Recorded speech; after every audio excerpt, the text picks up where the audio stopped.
जय हिंद साथियों, आज के इस क्लास में आप सभी का बहुत बहुत स्वागत है।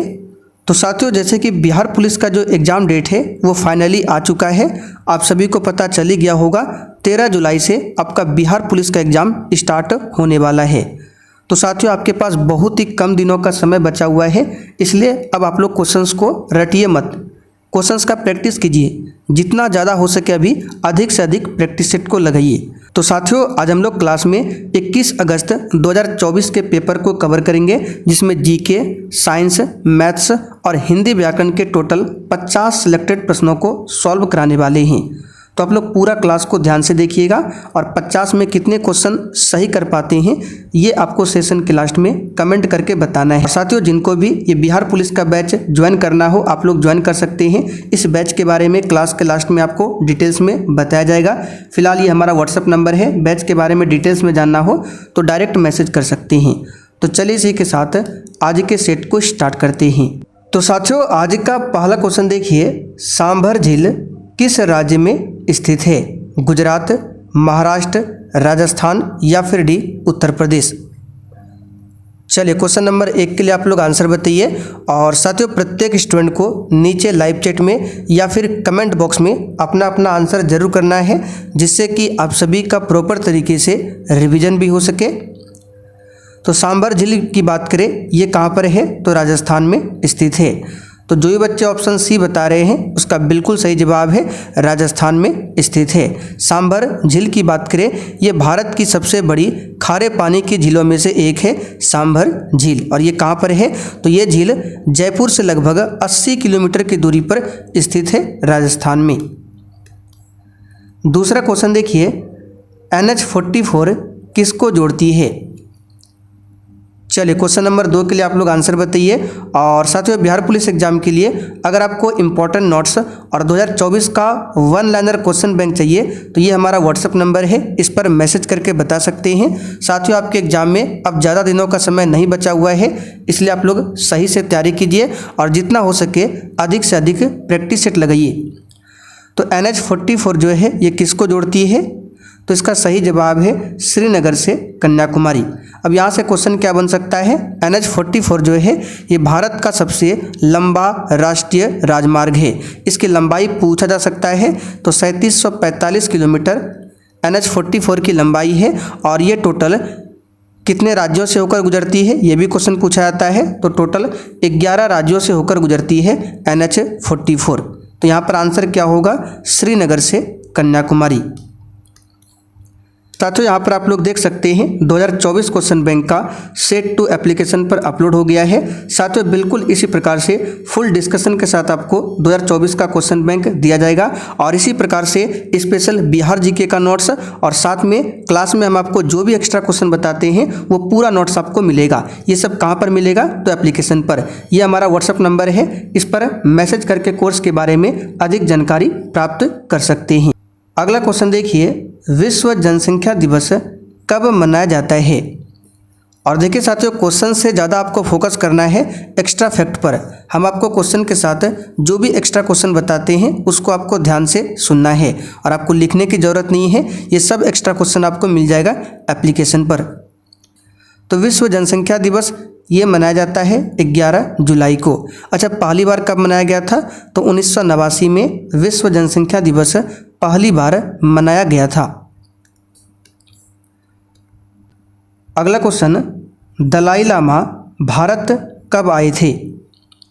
चलिए क्वेश्चन 4 के लिए आंसर बताइए। और साथियों, हमारा जो एप्लीकेशन है उसका लिंक डिस्क्रिप्शन बॉक्स में दिया हुआ है, आप लोग जाकर इंस्टॉल कर सकते हैं या फिर क्लास के लास्ट में आपको बताया जाएगा किस प्रकार से एप्लीकेशन को डाउनलोड करना है और कहां पर आपको बिहार पुलिस का ये सब नोट्स मिलेगा। तो दलाई लामा भारत कब आए थे? इसका सही जवाब है ऑप्शन बी, 1959 में। 31 मार्च 1959 को भारत आए थे। अगला क्वेश्चन, सबसे कम महिला साक्षरता वाला राज्य कौन सा है? चलिए क्वेश्चन नंबर 5 के लिए आप लोग आंसर बताइए। सबसे कम महिला साक्षरता वाला राज्य कौन सा है? तो सिंपल सा क्वेश्चन है अपना बिहार। यहाँ पर महिला साक्षरता दर कितना है? तो याद रखिएगा 51.50%। तो ये डाटा भी पूछा जाता है कि बिहार में महिला साक्षरता दर क्या है, तो 51.50%, इसे भी ध्यान रखना है। आगे देखिए, इनमें से कौन 2024 में प्रोटेम स्पीकर बनाए गए थे? बताइए, इनमें से कौन 2024 में प्रोटेम स्पीकर बनाए गए थे? तो इसका सही जवाब क्या होगा?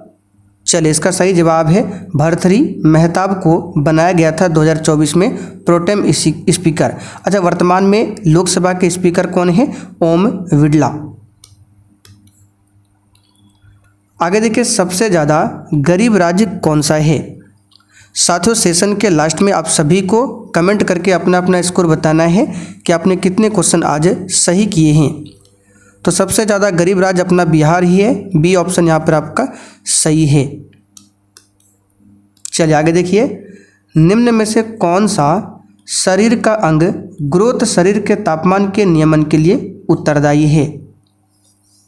बताइए, शरीर का कौन सा अंग है जो शरीर के तापमान के नियमन के लिए उत्तरदायी है? तो ये है हाइपोथैलेमस। क्या है? हाइपोथैलेमस ग्रंथि। हाइपोथैलेमस मस्तिष्क का एक हिस्सा है जो शरीर के तापमान को नियंत्रित करने के लिए जिम्मेदार है।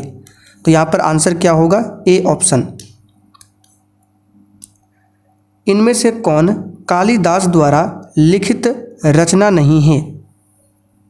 एक भी क्वेश्चन को छोड़ना नहीं है। बताइए इसका आंसर क्या होगा? इनमें से कौन कालिदास द्वारा रचित रचना नहीं है?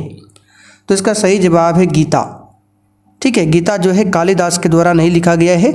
गीता जो है महर्षि वेदव्यास, ठीक है, बाकी रघुवंशम, मेघदूतम, अभिज्ञान शाकुंतलम, ये किसकी रचना है? तो कालिदास की रचना है। प्रयाग प्रशस्ति किस भाषा में लिखा गया था?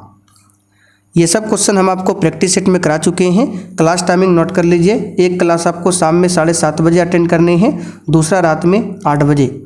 दोनों क्लास का अगर आपको डेली नोटिफिकेशन चाहिए तो इसके लिए डिस्क्रिप्शन बॉक्स में टेलीग्राम का लिंक दिया हुआ है, जाकर ज्वाइन कर सकते हैं। तो प्रयाग प्रशस्ति किस भाषा में है? तो संस्कृत भाषा में है। अच्छा, प्रयाग प्रशस्ति के लेखक कौन है? तो हम आपको बता चुके हैं कौन है। तो हरिसेन, जो कि समुद्रगुप्त के दरबारी कवि थे, हरिसेन। ठीक है, हरिसेन ने ही प्रयाग प्रशस्ति लेख की रचना की है। और प्रयाग प्रशस्ति लेख कहाँ पर है? तो इलाहाबाद स्तंभ पर इसको उकेरा गया है, यानी कि लिखा गया है। आगे देखिए, भीमराव अंबेडकर का जन्म कब हुआ था? सही आंसर है 14 अप्रैल 1891 को। कहाँ पर हुआ था? मध्य प्रदेश के महू में। उपराष्ट्रपति को हटाने का प्रस्ताव कहाँ पेश किया जाता है?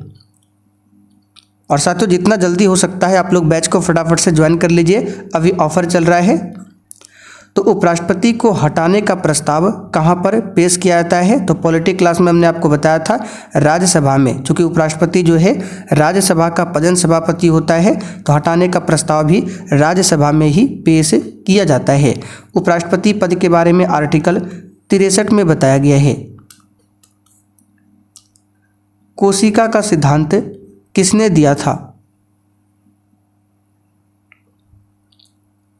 सही आंसर है स्लाइडन और स्वान ने दिया था। स्लाइडन एक वनस्पति शास्त्री थे और स्वान जो है प्राणी विज्ञान थे। ठीक है, प्राणी विज्ञानी थे।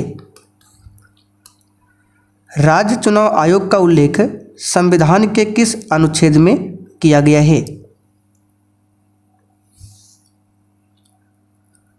इसका सही जवाब है अनुच्छेद 243 के में। अच्छा, अनुच्छेद 123 में क्या है? तो राष्ट्रपति के पास अध्यादेश जारी करने की शक्ति है 123 में। 356 में क्या है? राज्यों में राष्ट्रपति शासन है। और 370 क्या था? तो जम्मू और कश्मीर के संबंध में विशेष प्रावधान से संबंधित था, जिसे 2019 में ही समाप्त कर दिया गया है। आगे देखिए, 58वां ज्ञानपीठ पुरस्कार किसे मिला है? और साथियों, किसी भी क्वेश्चन में डाउट होता है तो आप लोग कमेंट करके पूछ सकते हैं, आपके कमेंट का रिप्लाई जरूर दिया जाएगा। तो 58वां ज्ञानपीठ पुरस्कार जो है गुलजार को मिला है और साथ में रामभद्राचार्य को। तो सी वाला ऑप्शन यहाँ पर आपका सही जवाब है। गुलजार और संस्कृत के विद्वान जगत गुरु रामभद्राचार्य को मिला है। ठीक है, ये पुरस्कार इन्हें साल 2023 के लिए दिया गया था। प्रथम चुनाव आयुक्त कौन थे? साथियों टोटल 50 क्वेश्चन हैं। ठीक है, और ये प्रीवियस ईयर का पेपर है, तो आपका प्रयास होना चाहिए 50 में से कम 40 क्वेश्चन, कम से कम 40 क्वेश्चन सही करना है। तो इसका आंसर है सुकुमार सेन। क्या हो जाएगा? सुकुमार सेन। यूनेस्को का मुख्यालय कहाँ पर है? और इस क्लास के बाद अभी आपको रात 8 बजे की क्लास करना है, जिसमें आपका महा मैराथन क्लास चलेगा। टोटल 70 सिलेक्टेड प्रश्नों को सॉल्व कराने वाले हैं 8 बजे की क्लास में। तो इसके बाद आपको इसी क्लास को देखना है।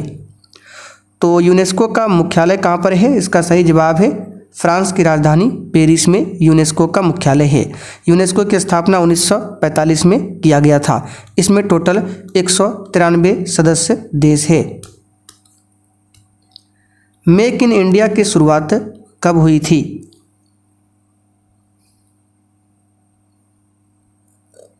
इसका आंसर है 25 सितंबर 2014 को।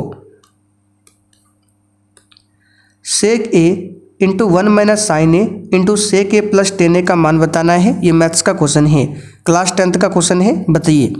तो देखिए इसको सॉल्व कैसे करेंगे। अगर आपको सॉल्व करना आता है तो आप लोग सॉल्व कर सकते हैं। चलिए आपको थोड़ा सा बता देते हैं। तो यहाँ पर सेक ए है, तो इसको लिख देते हैं सेक ए। 1 माइनस साइन है, इसको भी लिख दीजिए, इसको भी कुछ मत करना है। चलिए अब यहाँ पे क्या है? सेक ए, तो इसको तोड़िए। सेक ए को लिख सकते हैं 1/cos ए, और tan ए को हम लिख सकते हैं साइन ए बटे कॉस ए में। ठीक है, अब इधर कुछ मत करना है, इसको आपको सिर्फ नीचे उतारना है। तो इसको बाद में लिखते हैं। यहाँ पे एलसीएम क्या आएगा? कॉस ए, और कॉस ए से कॉस ए में डिवाइड करेंगे तो 1, 1 इंटू 1 1, और यहाँ पे कॉस ए से कॉस ए में डिवाइड करेंगे तो क्या होगा? यहाँ पे भी 1 होगा, तो 1 इंटू साइन ए क्या होगा? साइन ए। और इधर क्या है? सेक ए इंटू 1 माइनस साइन ए। अब क्या करना है आपको? सेक ए को उतार देना है, और 1 माइनस साइन ए इंटू 1 प्लस साइन ए क्या होता है? यानी ए माइनस बी इंटू ए प्लस बी क्या होता है? ए स्क्वायर माइनस बी स्क्वायर। तो एक का स्क्वायर करेंगे 1 होगा, और साइन का स्क्वायर करेंगे तो साइन स्क्वायर ए। ठीक है, और बटे क्या हो जाएगा? Cos A. चलिए फिर यहाँ पे सेक ए गुना 1 माइनस साइन स्क्वायर ए बराबर क्या होता है? कॉस स्क्वायर ए। अब बटे क्या हो जाएगा? Cos A.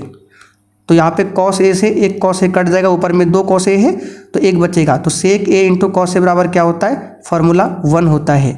यहाँ पर देख सकते हैं बी ऑप्शन में दिया हुआ है। आगे देखिए, चालनी कोशिका किसे कहा जाता है?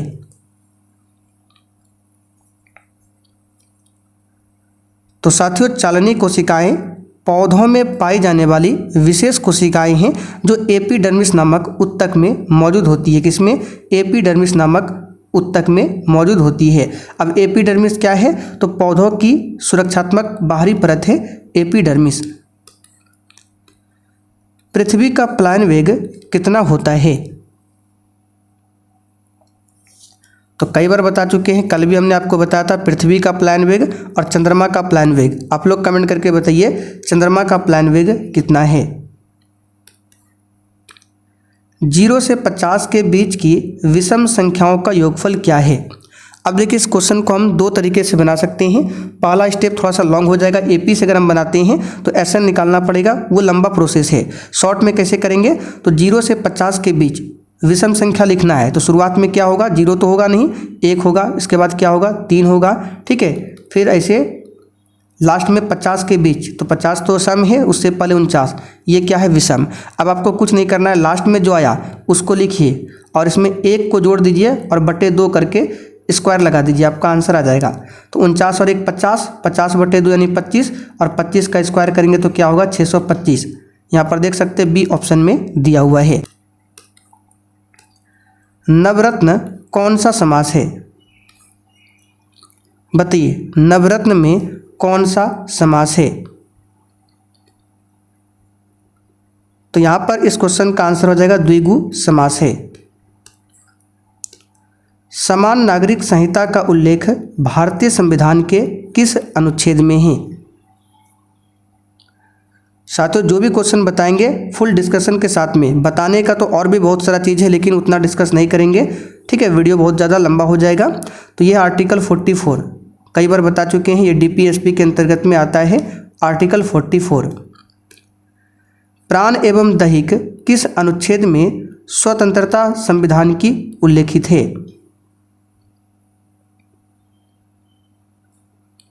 तो यह है आर्टिकल 21।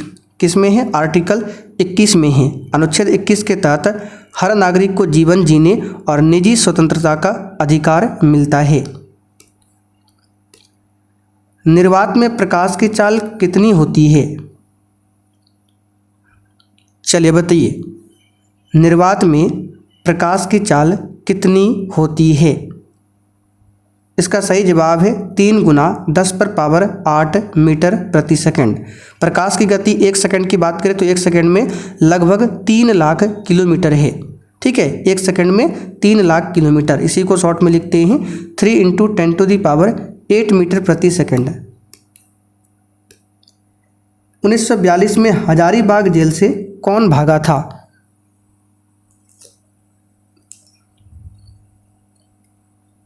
इसका सही जवाब है जयप्रकाश नारायण, ठीक है। जयप्रकाश नारायण को मरणोपरांत भारत रत्न से सम्मानित किया गया था 1999 में, कई बार बता चुके हैं।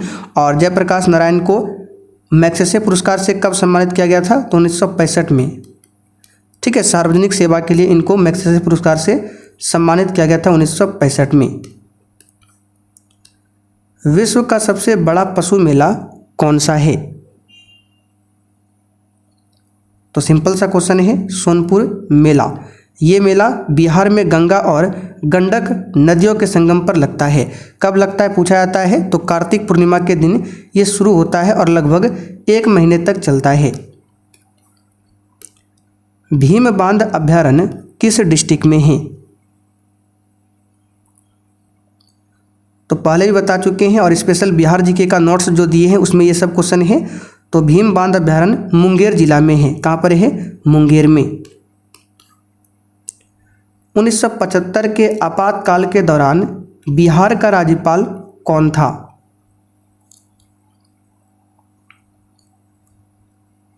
तो इसका आंसर हो जाएगा रामचंद्र धोंडिया भंडारे। 1975 में जो आपातकाल लगा था उस दौरान बिहार का राज्यपाल था। अच्छा, 1975 में जो आपातकाल लगाया गया था किस आधार पर? तो आंतरिक अशांति के आधार पर। किसने लगाया था? इंदिरा गांधी, ठीक है। बिहार का सबसे अधिक जनसंख्या घनत्व वाला जिला कौन सा है?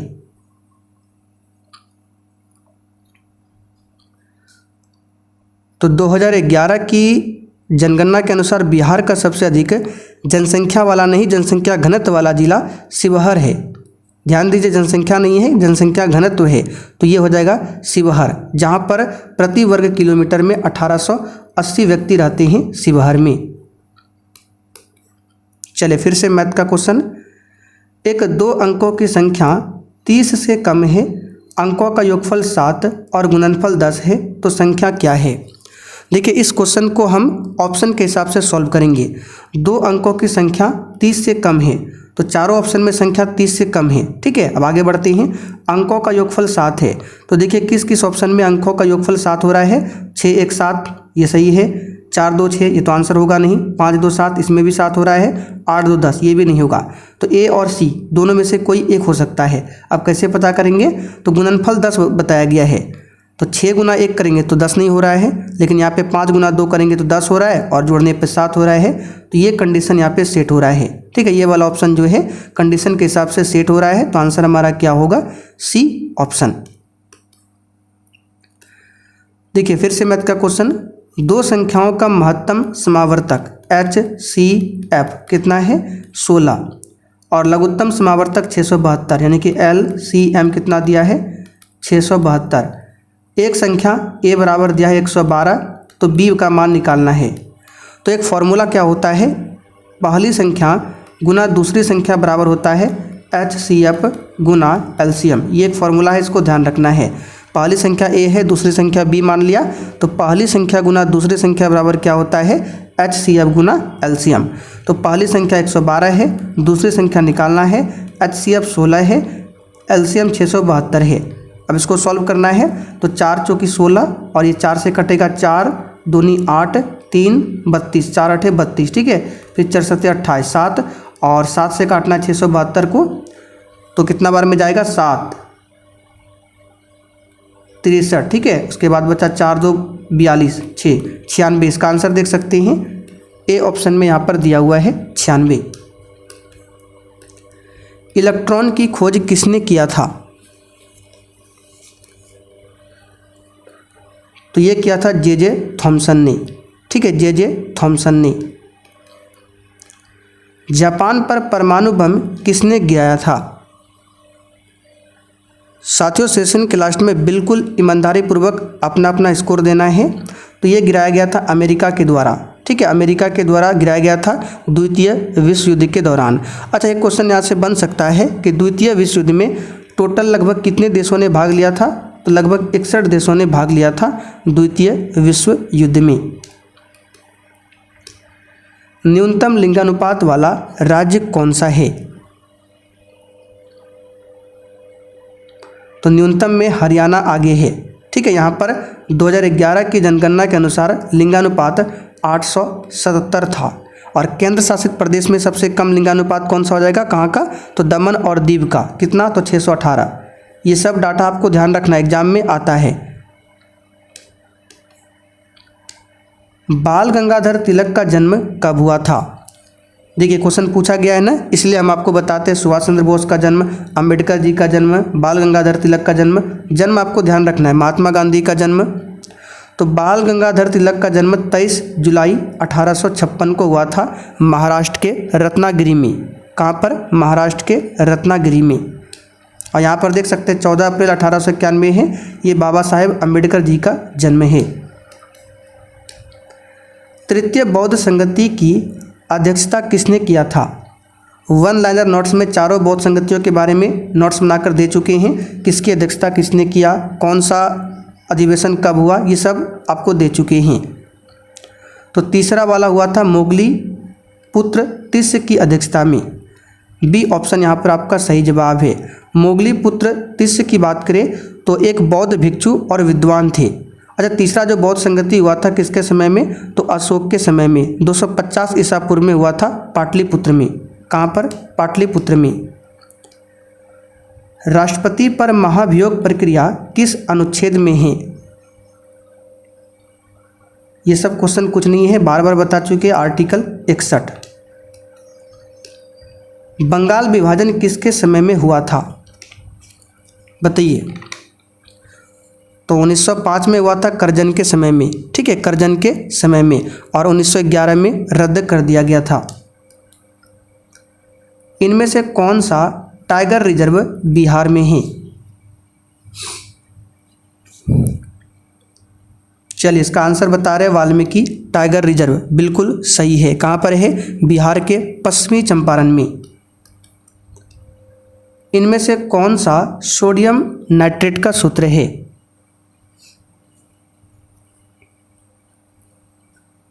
आंसर है NaNO3, सोडियम नाइट्रेट का फॉर्मूला है। इनमें से कौन सा बिहार का जिला है जो नेपाल से सीमा साझा नहीं करता है?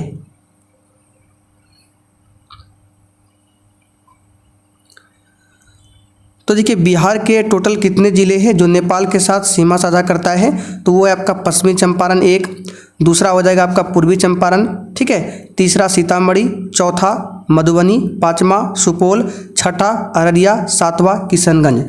टोटल 7 डिस्ट्रिक्ट है जो नेपाल से लगता है। तो मधुबनी, सुपौल, सीतामढ़ी आ गया, इसमें गोपालगंज नहीं आता है। छक्का पंजा करना मुहावरे का सही अर्थ क्या है? आंसर है ओछी हरकत से कार्य सिद्ध करना। अन्वेषण का शुद्ध संधि विच्छेद क्या होगा?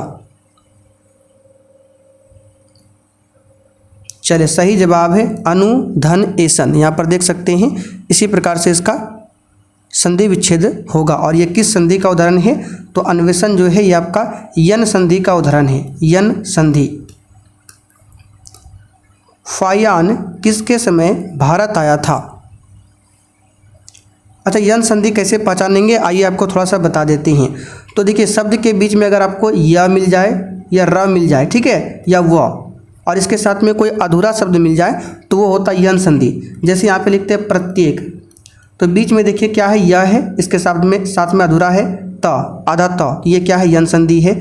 जैसे अत्याचार, देख सकते हैं अत्याचार, यहाँ पे भी यह है, इसके साथ में आधा त है, तो ये सभी क्या आपका यन संधि का उदाहरण है। बीच में आपको या, र, व और साथ में कोई अधूरा शब्द मिले, अधूरा अक्षर, तो वो आपका यन संधि होता है। तो फायान जो है एक चीनी यात्री था जो कि चंद्रगुप्त द्वितीय के समय में भारत आया था। फायान बौद्ध धर्म के अनुयायी थे। किस धर्म के? बौद्ध धर्म के। बड़ी जी का मान कितना होता है? कई बार बता चुके हैं, 6.67 इंटू 10⁻⁻11 न्यूटन मीटर स्क्वायर प्रति केजी स्क्वायर। ये मात्रक ध्यान रखना है। इब्न बतूता को दिल्ली का काजी किसने नियुक्त किया था? तो ये किया था मोहम्मद बिन तुगलक ने। किसने किया था? मोहम्मद बिन तुगलक ने। ठीक है, इब्न बतूता मोरक्को का एक यात्री था जो कि 1333 में भारत आया था। 1333 में भारत आया था। इब्न बतूता ने अपनी यात्राओं का वर्णन एक अरबी नामक पुस्तक में किया है, उसका नाम है रिहला। तो अगर आपसे पूछे रिहला किसकी पुस्तक है? इब्न बतूता की। भर पेट में कौन सा समास है? तो अव्ययी भाव समास है। ठीक है, अव्ययी भाव समास है। तो साथियों, आज का सेट यहीं पर कंप्लीट होता है। अब चलिए, जिनको भी बिहार पुलिस का बैच ज्वाइन करना है, बैच में क्या क्या मिलेगा, आइए आपको डिटेल्स में थोड़ा सा बता देते हैं। बाकी जिनको पता है अब आप लोग छोड़कर जा सकते हैं। तो सबसे पहले बैच को ज्वाइन करने के लिए आपको प्ले स्टोर को ओपन करना है और वहाँ पर ये वाला application success world MCQ search करना है। इसी प्रकार से आपको मिलेगा। ठीक है, साइड में डाउनलोड का ऑप्शन होगा, इसे डाउनलोड कर लीजिएगा या फिर लिंक डिस्क्रिप्शन बॉक्स में है। उसके बाद बैच को परचेज करने के लिए आपको ऑल कोर्स पर क्लिक करना है या फिर इस लोगो पर क्लिक करना है। उसके बाद इस तरह से ओपन होगा। तो सबसे ऊपर ही देखिए बाय नाउ का ऑप्शन है। मात्र 119 में आप लोग इस बैच को परचेज कर सकते हैं। अभी ऑफर चल रहा है तो देर मत कीजिए। ऑलरेडी बहुत सारे बच्चों ने कोर्स को ले रखा है और अपनी तैयारी कर रहे हैं। अब बैच में क्या क्या मिलेगा आइए आपको वो भी बता देते हैं। तो देखिए, बैच में आपको सब्जेक्ट वाइज क्लास मिल जाएगा जो कि ऑलरेडी हो चुका है। साइंस का लगभग 3 बैच उसमें हुआ है, सब आपको मिल जाएगा। सभी क्लास का PDF मिलेगा आंसर के साथ में। 2024 का आपको क्वेश्चन बैंक मिल जाएगा जो कि पीछे हमने दिखाया। 2024 में जो बिहार पुलिस का एग्जाम हुआ था 7 अगस्त से स्टार्ट हुआ था, उसका 1 liner question bank. Booster GK में आपको क्या मिलेगा? तो क्लास में जो हम आपको एक्स्ट्रा क्वेश्चन बताते हैं वो पूरा मिलेगा बूस्टर GK में।